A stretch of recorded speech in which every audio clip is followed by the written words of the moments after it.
My name is Cathioska Rodriguez. To avoid any confusion, this is a historical fiction piece. It will be told in the first person, however, I am not a part of it.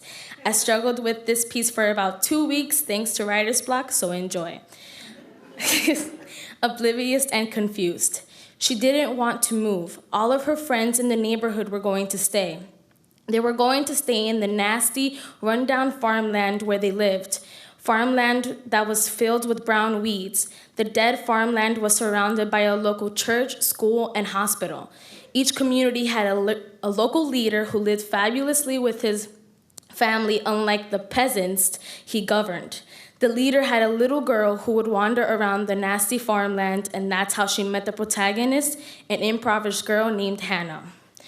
A close bond grew between them. Hannah also had other friends, but they all said they didn't have enough time for her. I knew what that meant, but Hannah didn't.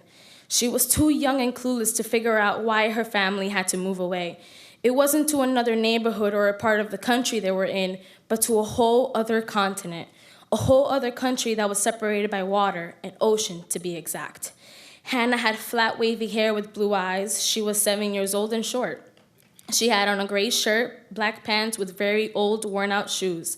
Later that night, the night that Hannah met the wandering rich girl, Hannah sat at the table waiting for her mother to serve dinner, but she never did. Her mother was out in the patio smoking a cigarette, crying silently.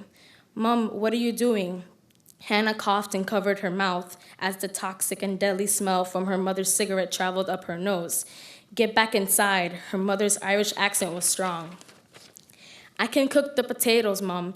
Hannah was desperate. She was starving and wanted to help her. "There are no potatoes, can't you see?" Her mother yelled. The little girl got frightened and began to tear up. "We don't have anything anymore." Her mom began to cry. "Nothing?" Hannah asked. She got no answer. 2 days passed and Hannah's close friends were questioning where Hannah was. Her friend went to the local church and asked the priest where Hannah was. His face immediately dropped and he shook his head. "My dear, they left already," he whispered. "Where?" she asked. He simply raised his left pointer finger and pointed to Jesus, the famous statue where he was nailed to the cross. She looked confused. "When are they coming back?" the little girl asked. The priest shook his head again. "You're too young to understand." His Irish accent rang against her ears. She rolled her eyes and stood there with her arms crossed. "Go home," the priest said. "Later on, you'll understand." The little girl belonged to the family that caused Hannah to die of starvation, but because she was so young, she didn't know. She didn't know that everything she was eating was much more than what Hannah ever ate.